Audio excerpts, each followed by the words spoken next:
Ake ngikhuleke umhlaba wonke nasendaweni zonke la kuhamba kufinyelele khona lo mfanekiso oqoshiwe nibingelelwa yingwe ehamba namabhubesi impunga yesintu umshana wakwaNgcobo Fuze omashiya mahle sengathi azoshumayela umzukulu lona kaMdumo kaThumbula Tshatatsha kaPheshe kaMaguyane kaVaphi kaNokhonjo.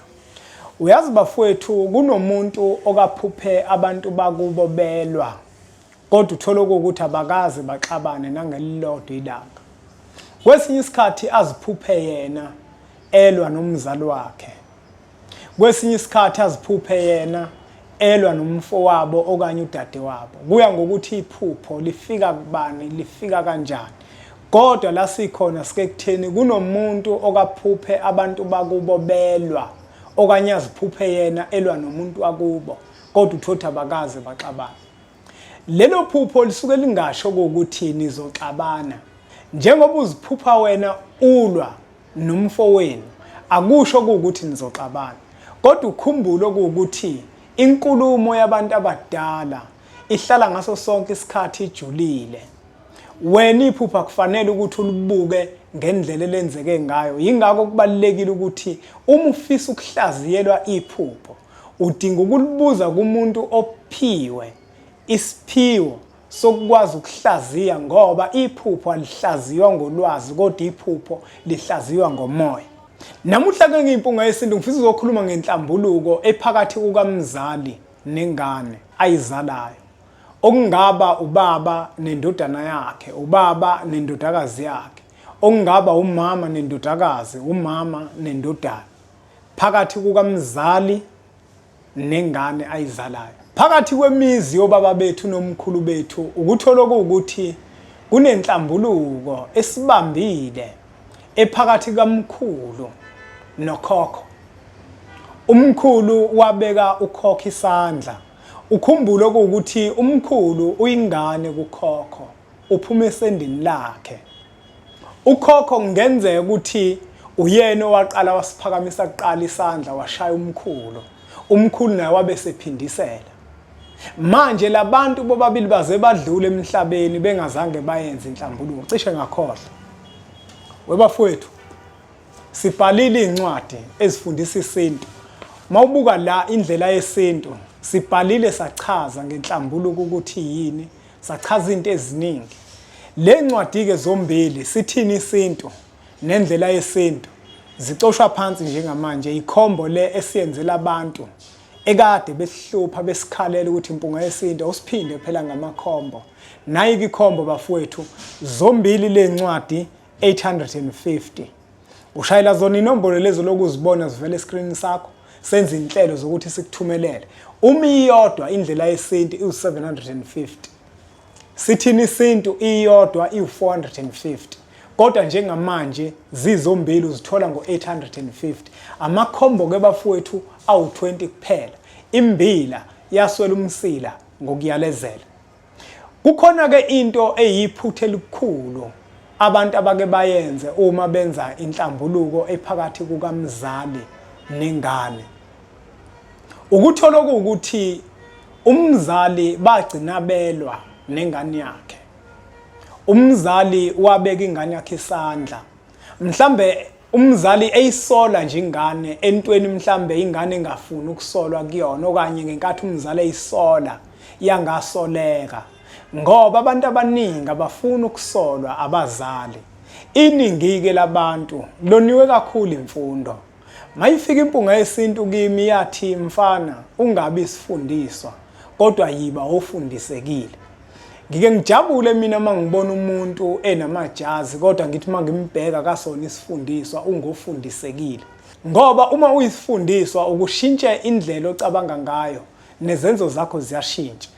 Kanti uma uthe ufunda waba ufundisekile uyakwazi ukuthi izinto uzibuke ngendlela ekuyiye kufanele ukuthi uzibuke ngayo. Angikho kodwa lapho.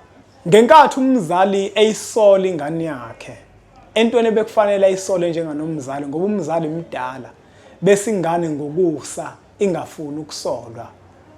Kuze kugcine kuba khona ingxabano phakathi kukamzali nengane. Okuyiphuthe elikhulu ukuthi wena uxabane nomzali wakho. Awukwazi ukuxabana nomzali. Ngaboyisho futhi leyo nto lokuthi ngaxabana nomama, ngaxabana nobaba. Awuxabani nomzali uma uyingane. Uma ubona umzali wakho ekuphikisa entweni ethile, uyakuzala uNkulunkulu kuwe. Noma ngaze kuthiwe wena ususeka kangakanani, uyazibona ukuthi usuhlakaniphe ukudlula yena, kodwa ngeke uhlakaniphe ukudlula yena. Ngoba abantu abaningi basuke badidwe imfundo, bathi bangafunda, babe neziqu, bagqoka amajazi, bese bazibona ukuthi bahlakaniphile kunabazali. Imfundo le oyithola phansi ephepheni, into engelutho kunokuhlakanipha kwemvelo. Umuntu omdala owumzali kuwe noma ungafunda kangakanani, ngeke uhlakaniphe ngaphezulu kwakhe. Uma umzali ekusola, soleka. Ngoba abantu abaningi uthola ukuthi abazange basoleke. Na into engifuna ukukutshela yona. Uyabona umzali unesiqalekiso phezulu kwakho. Wena njenganengane awunaso isiqalekiso phezulu komzali. Noma umzali ngingathiwa kade nephutha ngenkathi ekusola, kodwa wena awunaso isiqalekiso phezulu kwakhe. Wena okwakho ukwehlela ngezansi. Ungaxabani nomzali wakho. Kungaze kubonakale manje sekungathi wena usuyaxabana nomzali wakho. Ngoba omunye hayi ngoba nake ezobexabana nomzali, kodwa izenzo zakhe kwelamathongo zizovela njenganomuntu engathi useyaxabana nomzali. Manje ke bafowethu ukuthola ukuthi omunye ngenkathi umzali emsola angafuni ukusoleka umzali agcine sembeka isandla. Ngesizathu sokuthi useyazibona umuntu ukuthi na usekhulile, naye agcine ebeka isandla kumzali. Imizi eminingi iphelile, imizi eminingi inqubekela phambili ayikho ngenxa yokuthi umkhulu wakhona wabeka isandla ebeka uyise wakho kukhokho wakhona. Emsamo wenu kunengxabano phakathi kukakhokho nomkhulu wenu. Ngeke vele izinto ziye phambili. Labantu bobabili baze bahamba emhlabeni bengazange bayenza inhlambuluko, bengabuyisananga. Kwesinye isikhathi ukuthola ukuthi ke njengoba bahamba inhlambuluko ingenziwe, sebeyafisa bona ngale kwelamathongo ukuthi laba baphile enyameni babenzele inhlambuluko. Kwesinye isikhathi uthola ukuthi izinto zinibambile. Uma izinto zinibambile nisabathe niyahamba nithatha induku nobheka, kuthiwe kunenhlambuluko efunakalayo phakathi kakhokho wakho nomkhulu wakho. Baphakamiselana izikhali, balwa labantu, bashana ngisho nangamagama aziswana, bathukana ngeenhlamba. Phakathi komuzi wakini nihlala ninengxabano, phakathi komuzi wakini niyathukana, nenza yonke into kanti kuvuka umkhokho omdala. Ukhokho nomkhulu bahamba bexabene. Kwangalungiswa lokho, bangathelelana amanzi, bangakhumelana umlodo. La sikhona ke siyimpunga yesintu sifisa ukuzofundisa abantu indlela eqondile nebeyothi mabeyenza uma benza leyo nhlambuluko bakwazi ukuthi basizakale. Uzokhumbula ukuthi ingane ngaso sonke isikhathi iyohlezi ingane. Noma ngabe ubaba kukhona into ethile ayenzile enganeni, ingane yangayithanda, ingane ayinalo ilungelo lokuthi ibeke isandla kumzali. La ngifisa ukuthi siye khona ngenkathi nizoyenza le nhlambuluko kufanele ukuthi nibheke, ngoba inhlambuluko ayenziwa ngendlela eyodwa, kodwa inhlambuluko yenziwa ngokwesimo sayo, okuwukuthi njengoba isimo sinje kudinga ukuthi kwenziwe kanje. Hayi ukuthi kunendlela eyodwa yokwenza inhlambuluko. Ngizokwenzela isibonelo. Uyabona njengoba ukhokho nomkhulu baphakamiselana izikhali, bashayana, bathukana, ngeke uma sekufika kwintethelelo umzala azoxolisa enganeni. Ayikwazi ukwenzeka into efana naleyo. Iyona ke lento engifisa ukuthi ngiyifundise ngokwempunga yesintu. Mayifika kimi ingifundisa ukuthi inhlambuluko ephakathi kukamzali nengane kufanele yenziwe ngenhlonipho, ngoba umzali ngisho kuthi unephutha kodwa ingane ayinaso isiqalekiso. Kodwa ingane mayinephutha umzali unaso isiqalekiso phezukwayo. Umzali wakho ungambona wena ukuthi uphambukile, kodwa ekuphambukeni kwakhe akusho ukuthi wena usungabeka umzali isandla, akusho ukuthi wena usungasola umzali athola isiqalekiso. Kodwa wena uma unephutha umzali uzokwazi ukukusola ube nesiqalekiso. Ngenkathi lenhlambuluko yenziwa, angani ingxabano lababenayo. Sizozifuna inhlangothi zombili. Uma kuwukuthi khona indlu kaMkhulu ngokwesende, sizohlala phansi izingane zakhe uMkhulu izona ezizokwazi ukuthi zimmele. Uma kuwukuthi mhlawumbe ubaba izingane zakhe sizokwazi nathi ukuthi simmele. Uma kuwukuthi lenhlambuluko yayiphakathi kukaBaba nomfowabo, izingane zikamfowabo baba kufanele zibe khona ukuze zikwazi ukuthi zimmele. Esisho ukuthi labantu ababexabene bobabili, bobathathu, bobahlanu kuya ngokuthi bangakhi, kofanele babe khona abantu abazobamela uma sekwenziwe inhlambuluko. Hayi ukuthi wena ngoba naku uhambile waya kohlola wathola ukuthi phakathi komuzi wakini khona inhlambuluko edingakala bese uthi wena uzoyenza wedwa. Ayenzeki into enjalo, inhlambuluko ngeke uyenze wedwa. Uma kuyinhlambuluko edinga umndeni, udinga abantu bomndeni. Uma futhi kuwukuthi uyabacela abantu bakini ukuthi bahlangane bangavumi ukuhlangana, lokho kungavumi kwabo ukuhlangana kufanele ukukhombise wena ukuthi ngempela ingxabano isankulu ngale kwelamathongo. Akusho ukuthi hamba endleleni enqamlelayo, ngoba abantu abaningi bayayenza inhlambuluko kodwa ingabi namehluko uma sebeyenzile, kanti bayenze ngamanga. Uyabona uma kwenziwa inhlambuluko, ake ngenze umfanekiso. Ake sithi kukhona ingxabano enginayo mina nodadewethu. Kufanele mase senza inhlambuluko ngikhiphe okungaphakathi kumina ngodadewethu engimbambele kona uma ukuthi likhona igqubo. Uma kuwukuthi udadewethu ngamnuka mina ngokuthi uyathakatha, nasenhlizweni kwakukhona ukuthi njengoba into zami zingahambi kahle ingoba udadewethu ongithakathayo, kufanele mase senza inhlambuluko ngikubeke lokho kunjengoba kunjalo. Mawufunda incwadi esihloko sithi indlela yesintu iyakutshela ukuthi inhlambuluko ukuphumela obala kokuthile. Njengoba unalento oyifihlile ngaphakathi enhlizweni yakho okanye oyibambile ngaphakathi enhlizweni yakho oyibambela udadewenu, uma sekwenziwa inhlambuluko ufanele ukuyikhipha, ufanele ukuphumela obala kuleyo nto yakhe ethile okade uyibambe ngenhliziyo. Ngoba mawungeke uzukugonyuluke lokho akuyona inhlambuluko leyo. Ingako mina umuntu othi uzawukwenza inhlambuluko esontweni yabazali uzohamba ayonikela, leyo nto ayikho leyo nto leyo. Ngoba inhlambuluko ingonyuluka kufanele kukhulunywe. Uma kuwukuthi labantu laba basekho abadinga inhlambuluko, kudinga ukuthi laba bakhona abawaziyo umlando nabayazi ingxabano ukuthi yasuka kanjani, kufanele bakhulume, kungabibikho izinto abazozifihla. Inhlambuluko iyayidala ingxabano kakhulu, hayi kancane, ngoba ila kukhulunywa khona amaqiniso.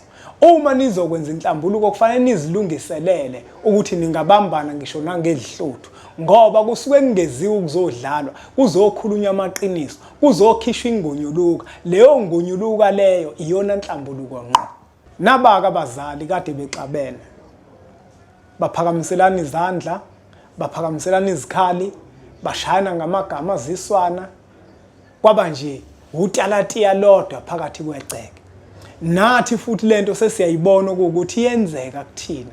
Nathi siyathukana isidingo singekho. Siphakamiselana izikhali, isidingo kodwa sikho, siyazalana, siphume esendeni elilodwa, sivundle esibelethweni esisodwa. Yini pho sizophakamiselana izikhali? Ingoba vele phakathi komuzi wakini kunabantu abahamba bexabene. Ubona imizi eminingi kangaka inabantu abangezwene, inabantu abangahoshelani ngokwemoya, inabantu abangahloniphani.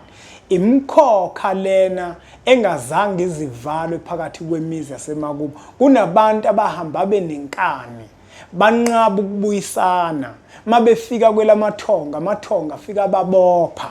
Uma babopha amathongo, abasakwazi manje ukuthi bazozilungisela yonke lento, kodwa sebedinga abantu abaphilayo. Thina emhlabeni sesibona nje asizwani, asihoshelani ngokomoya, asisizani, ayikho into nje siyenzayo ekhombisa ubumbano kodwa siphume esendeni elilodwa. Sigcwele insila yokhokho bethu nogogo bethu yamathamba alele phansi kothuli lomhlaba. Athi umehamba hambe nenhliziyo ezilikhulu.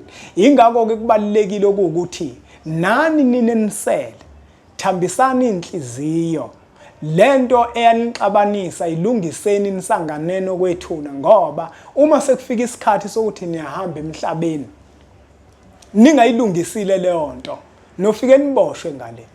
Ayikho-ke into ekingiphathe kabuhlungu njenganokubona abantu abamakholwa uthole ukuthi bayazondana ngenzondo yeqiniso. Yebo, mhlambe kwesinye isikhathi khona into eyabaxabanisa njenganamakholwa, kodwa kunokuba benza inhlambuluko babuyisane, bafunzana inzondo yokuzonda amanye amakholwa.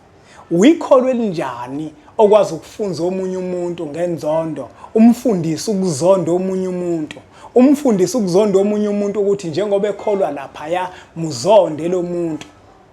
Uyikholwa elinjani? Ngoba phela uma samakholwa kubalekile ukuthi nathi inhlambuluko siyenze, singabi namagqubu. Amakholwa kanjani lawa namagqubu enhlizweni zawo? Kanti kuyini lokukholwa wena okukholwayo kule bandla lakho uma kuwukuthi wena usanegqubu lento eyenzeke emva kweminyaka eminingi kakhulu?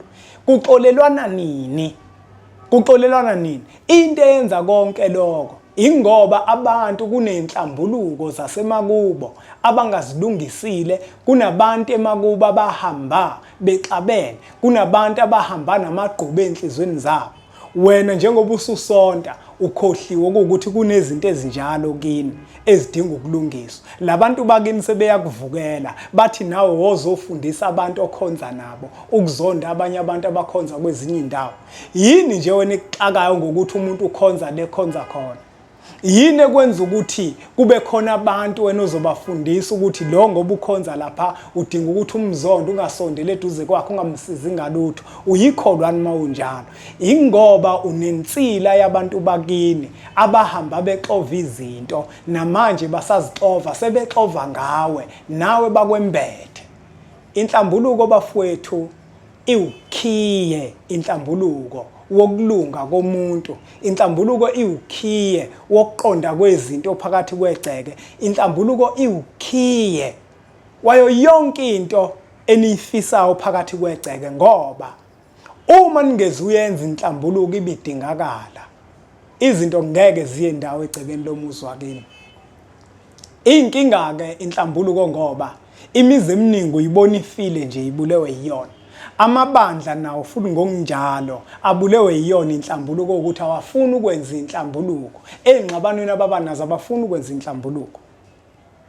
Ngenkathi ke sizoyenza le inhlambuluko kamzali nengane, labantu vele baxabene.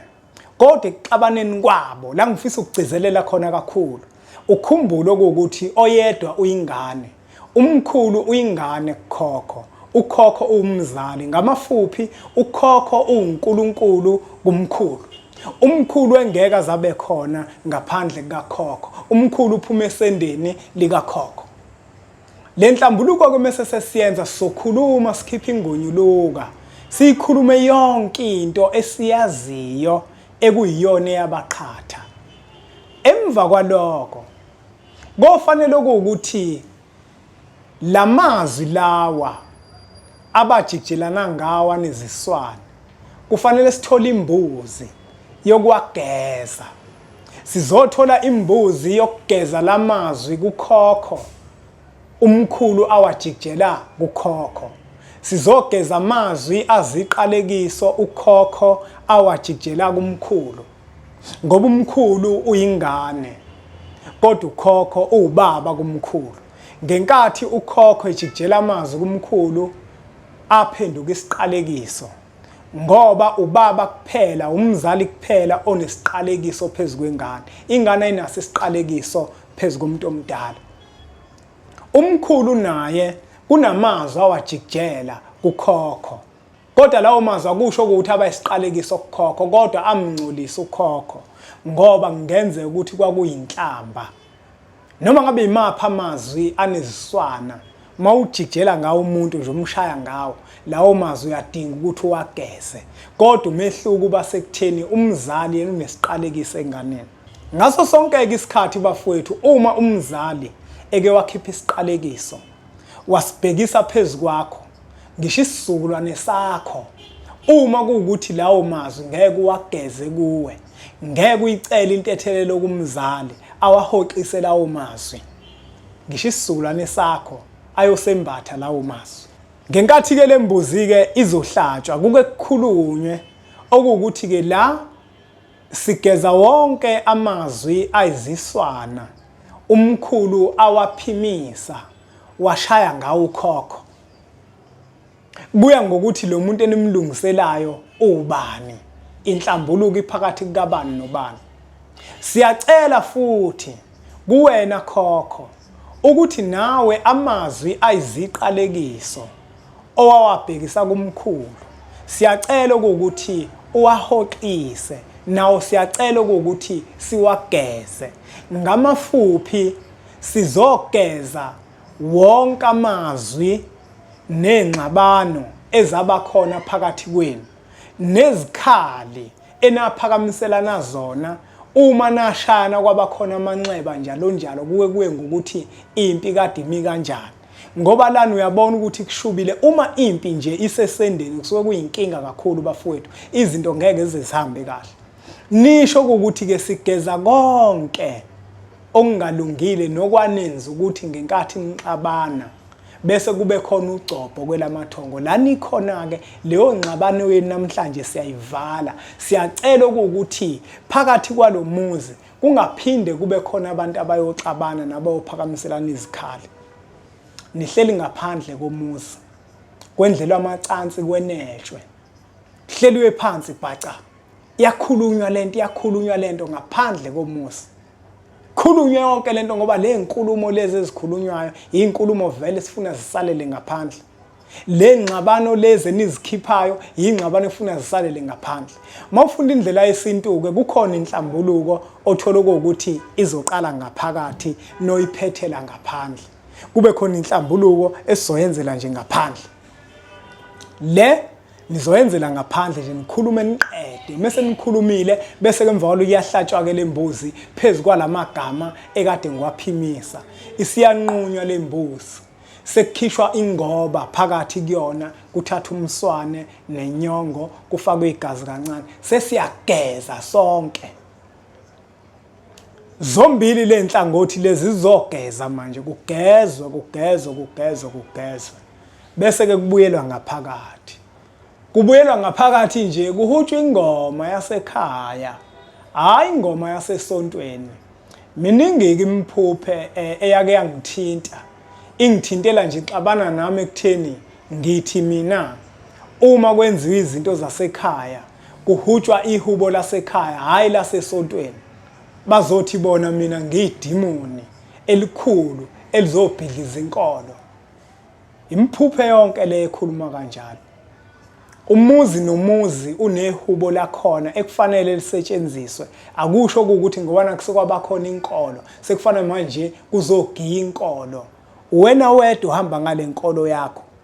Abanye abantu bazobhoreka mawucula ingoma zale nkolo yakho. Nibe kodwa ninenza into yesintu, nenza into yakini. Culani ihubo lakini elizobahlanganisa bonke abantu ngoba nenza into yomndeni la, anenza into yasesontweni lakho. Lento yenu ukuthi inkolo ivele inidunga imiqondo. Nazi kunje yonke into isiyinkolo iyabheda leyo nto. Kufana nale nhlambuluko engikhuluma ngayo, ikho inhlambuluko oyenza esontweni. Inhlambuluko into yakini, nasesontweni nakhona kuseneyakhona inhlambuluko edinga ukwenziwa. Nawe lungiso kwakini, nali isonto lisadinga ukulungisa ezayo inhlambuluko. Izinto ziqonde, nakhona kuneyinkinga zakhona. Manje musa wena ukuthatha inkinga zakini uzise esontweni. Inkinga zakini zilungiswa kini. Njengoba nesonto nanilezazi inkinga. Uyabona? Nobe seningena ngaphakathi nicula lengoma yakini, nilihuba lehubo lakini. Nayi ke enye ingxenye ebalekile. La uzokhumbula ukuthi balwile labantu. Ukhokho nomkhulu. Kodwa into ekufanele siyenze ke manje kwindawo ke manje la sizocela khona intethelelo. Ubani kufanele acela intethelelo la? Umkhulu ekumele acela intethelelo.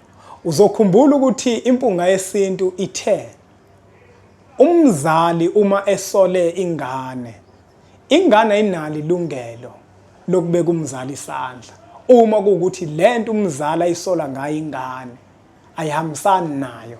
Ngoba baningi abantu othola ukuthi uma abazali bebasola umuntu azafisa ukumshaya impela umzali ngoba nje umzali uthi hayi ngeke lento yenzayo le ndlela ohamba kuyona ayihambi le ndlela ngokusake kwakho wena ngiphela usunemali ufundile unamajazi umzali wakho usumbona njengesiphukuphuku uma ekubonisa usafuna ukuzwa ngoba ususe kakhulu wena angithi phela wena kuthathwe ulwazi ephepheni lafakwe ekhanda kuwena usuzibona usile nje ngalokho awuhlakaniphile ukudlula umzali umuntu ongafundile unobuhlakani obukhulu kunomuntu ofundile ngikusho lokho nami ngifundile ngiyafunda futhi kodwa mina angikusebenzisi kakhulu ubuhlakani bemfundo ngoba ngiyazi vele ukuthi akuphelele akuyona imvelo ngoba buthathwe ephepheni bufakwe ekhanda kanti obemvelo uzalwa nakho umkhulu sosondela nembuzi yakhe la yokuzomcelela into ethelelo ngokuthi waphakamisa isikhali ephakamisela ukhokho wabeka ukhokho isandla uyena umuntu esizomcelela into ethelelo ukuthi mathonga lekhaya umkhulu waphakamisa isikhali esiphakamisela ubaba wakho kukhokho wethu umkhulu wabeka ukhokho wethu isandla umkhulu washaya ukhokho wethu ngamagama aziswana wamthuka ngenhlamba njengamanje nake sizomcelela into ethelelo siyacela nakuwe khokho umthethelele undodana wakho ngokuthi akujikijele ngamagama aziswana ngokuthi akubeka isandla akuphakamisela isikhali nibalule leyo nkinga okanye lelo cala asuke nalo lo owumntwana alenzile kumzali leyo mbuzi iyobe isihlinzwa noyihlaba nje ngendlela enihlaba ngayo kini asikwazi ukunilawula ngoba imizi nemizi inemikhuba yayo yokuthi uma sihlaba ihlaba kanje kubalekile ukuthi ke izinto zakini eziyimikhuba yakini ungaziguquliswa yimina ngiyimpunga yesintu ngoba izinto zokhokho bakho abazisungula ngokuzazi uma kuwukuthi azoni lutho phakathi kwegceke qhubekani nizenze lezo zinto ngoba ziwukuphila egcekeni lakini nasemsamo wakini ungalaleli kakhulu mina esontweni lami mhlambe noma esontweni lakho uthola ukuthi sizokushumayeza manje ukuthi hayi ukuthi ngaboyilalela leyo nto esontweni nje ungabolalela kakhulu uma umuntu ezokhuluma ngento yakini uthola ukuthi iwukuphila afuna ukuthi yiyekeni uthola ukuthi kini imbuzi niyihlaba ngomkhonto afikena manje azokutshela ngendaba esonto okuwukuthi kufanele imbuzi ninqume ningayenzi leyo nto yenza into eyenziwa kini eyasungulwa okhokho bakho ngoba okhokho bakho bayisungula ngokuyasa nihlabe lembuzi nihlinze nithathe imdikizo nishise impukane abanye bathi impukane nishise lapha seniqedile lembuzi ukuyihlinza ake ngibuyele emuva kancane leya mbuzi leya yokugeza lapha ngaphandle enhlambuluko ayidliwa abafowethu imbelwa umgodi igqitshwe okanye ishiswe imbuzi nje ezosusa ukungcola ezovala inkulumo ezovala imkhokha asiyidli leyo mbuzi igqiba ngaphandle komuzi isalile leyo ngxenye leyo yasala futhi nakuleya video leya lesasikhuluma khona ngokugeza umsamo leyo mbuzi nje ehlangene nokugeza zonke izinto phakathi kwegceke ayidliwa leyo mbuzi niyamba umgodi nigqibe okanye nishise njengoba ke seniqedile ukuyisebenza lembuzi kamkhulu ecela intethelelo kukhokho wenu okuyise wakhe njengendodana kade ecela ini intethelelo sekufanele ke manje nize nesibili imbuzi lembuzi yesibili eyocela kukhokho ukuthi khokho njengoba umkhulu eseyicelile intethelelo njengoba sesimcelele umkhulu intethelelo ngoba vele uye umkhulu ocela intethelelo ngabantwana bakhe abantwana bakhe njengoba bemcelela intethelelo kuyefana nokuthi kusawuyena ocela intethelelo kuyise wakhe inkulumo yenu ningayibeka noma kanjani okuwukuthi khokho njengoba sesimcelela umkhulu intethelelo ngoba vele phela umkhulu akasawadla amabele kodwa usephila kwelamathongo.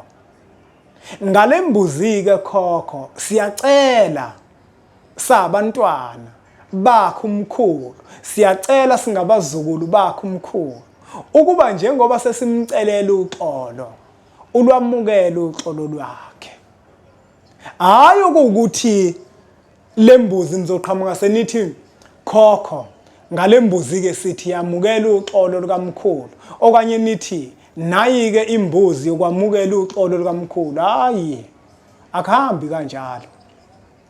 Akekho umuntu ekufanele atshelwe ukuthi akaxolele omunye umuntu, kodwa wonke umuntu kufanele acelwe ukuba amxolele omunye umuntu, bese kube uyena othatha isinqumo sokuthi uyamxolela yini noma kukhona okuthile asazomgweba ngakho. Nenhlambuluko ke ephakathi kukamzali nengane. Uma ingane siyicelile intethelelo kumzali, umzali nike nicele ngembuzi okuwukuthi ke siyacela ukuthi uxolo akade licela ulwamukele. Uma kuwukuthi labantu laba basaphila bobabili, uzofika wena ucela intethelelo kumzali wakhe angithi usaphila. Umzali uzobe selwamukela uxolo. Uyabona? Uxolo wena oxolisa ngalo. Uzothi hayi mntanami kulungile, ngiyakuxolela. Kodwa uma sebengasekho labantu, ukhumbule ukuthi njengoba sebengasekho abasakwazi ukuzikhulumela. Wena uzothatha imbuzi ucelele umkhulu intethelelo, uphinde uthathe imbuzi ucele ukhokho ukuba emukele uxolo enilenzele umkhulu. Lembuzi ke iyobe isihlatshwa lembuzi sicela ukhokho ukuba emukele uxolo esilicelela ingane yakhe. Ukhokho kuyobe selwamukela uxolo ngalembuzi. Sekube khona imbuzi ecela intethelelo, kwakhona imbuzi esicela ngayo ukhokho kuba mthethelele umkhulu. Labantu sebexolelene. Emva kwaloko sobe sesiza nembuzi ke manje yesithathu. Yokucela ke manje okuwukuthi umndeni wale ekhaya ubamukele labantu bakwazi ukungena emndenini, bangene kwelamathongo, hayi ezulwini, kwelamathongo, ezulwini kusesontweni, hayi emndenini. Akekho umuntu othi umehamba lemhlabeni ahamba esontweni.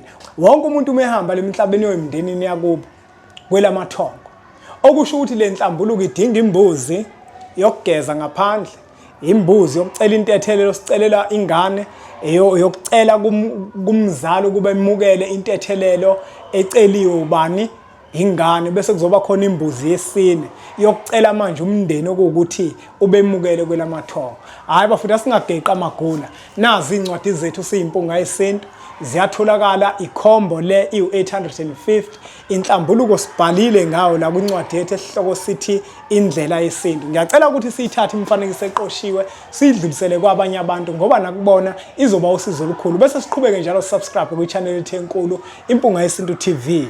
Bese sithi nje impunga.